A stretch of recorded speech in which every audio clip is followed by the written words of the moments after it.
All right, let's pull back the curtain on a really core concept in the tech world, the software development lifecycle, or SDLC. Now, if you're a tester, getting a handle on this entire cycle isn't just nice to know, it's what separates a good tester from a truly great one. So let's dive in. You ever just stop and think about the apps you use every single day? You know, that banking app that just works, or that shopping website you totally rely on? How do they actually go from being just an idea to a polished product right there on your screen? Well, I can tell you it's definitely not magic, even though it sometimes feels like it. There's a very organized, very deliberate process behind all of it, and it's called the Software Development Lifecycle, SDLC for short. Think of it as the master blueprint for building great software. So what is the SDLC really? Let's break down what it means and, more importantly, why it's so incredibly crucial. Okay, here's the official definition. The SDLC is basically a formal, structured process that guides a software project from the very beginning to the very end. It's the roadmap that the entire team uses to design, build, test, and finally get that application out into the world. So why even bother with a process like this? Honestly, to avoid complete chaos. Without a roadmap like the SDLC, projects can go off the rails really fast. This framework makes sure that high-quality software gets built efficiently, on time, and that everyone on the team is working towards the same goal. Now, the SDLC isn't just one giant step. Nope. It's actually broken down into several distinct phases. Let's walk through the 7 key stages that take a project from just a spark of an idea to a finished working product.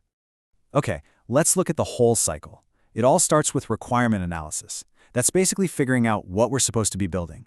Then you move into planning, setting timelines and budgets. Next up is design, where all the blueprints are drawn up.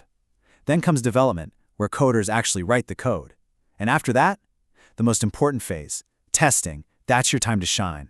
And finally, you wrap it all up with deployment and ongoing maintenance. I know these phases can sound a little abstract, so let's make it real. Let's pretend we're building a brand new food delivery app from scratch and see exactly how the SDLC plays out in the real world. So first up, requirements.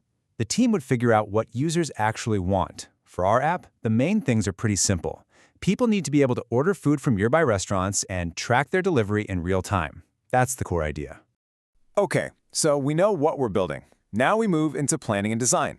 Project managers will map out the schedule and the budget. At the same time, designers are busy creating the look and feel, the user interface, while engineers are mapping out the technical blueprint, the system architecture.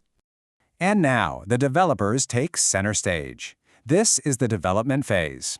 All those plans and pretty designs get turned into actual working code. They're building the login screen, the menus, the payment system, all the features we planned out. And here we are, at the most critical checkpoint, testing. This is where QA testers like you become the voice of the user. Before anyone in the public ever sees this app, you get to put it through its paces.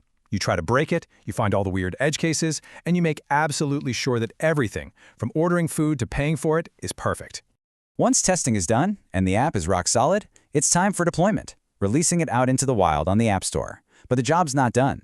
The maintenance phase kicks in, where the team fixes any new bugs that pop up and rolls out new features and future updates. So, we've gone through the whole cycle. Now let's really zero in on the most important part for you. Where does a QA tester actually fit into all of this? And you might be surprised to learn it's not just in the testing phase. So yeah, of course, the formal testing phase is where you'll spend a lot of your time. But here's a little secret. The best testers get involved way earlier. By really understanding the requirements in the design, you can spot potential problems before a single line of code is even written. You are the guardians of quality through the entire process. But you're not in this alone, of course. Building software is a total team sport. So, who else is on the field with you, working their way through the SDLC? Building software really is a group effort. Now, this chart shows an even split, but in the real world, teams can look very different. The big takeaway here is that you, as a tester, are going to collaborate with everyone.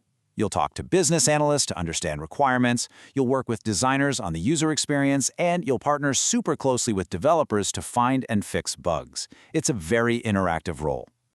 Whew! All right, that was a lot of information. Let's just do a quick recap of the most important points from this explainer, just so they really stick. So let's lock this in. First, SDLC stands for Software Development Lifecycle. It's the essential roadmap for building software. Second, It's a process with multiple phases, and as a tester, your role is huge in the testing phase, but your influence can and should span the whole cycle. And finally, the ultimate goal here is simple: to create high-quality, reliable software for our users. So now you have this great high-level view of the entire development process. You know what the SDLC is. But that testing phase we talked about, it's not just one single action. It actually has a life cycle of its very own. So how is that part really done? Well, that is exactly what we are going to break down in our next explainer, the Software Testing Lifecycle, or STLC. We'll see you there.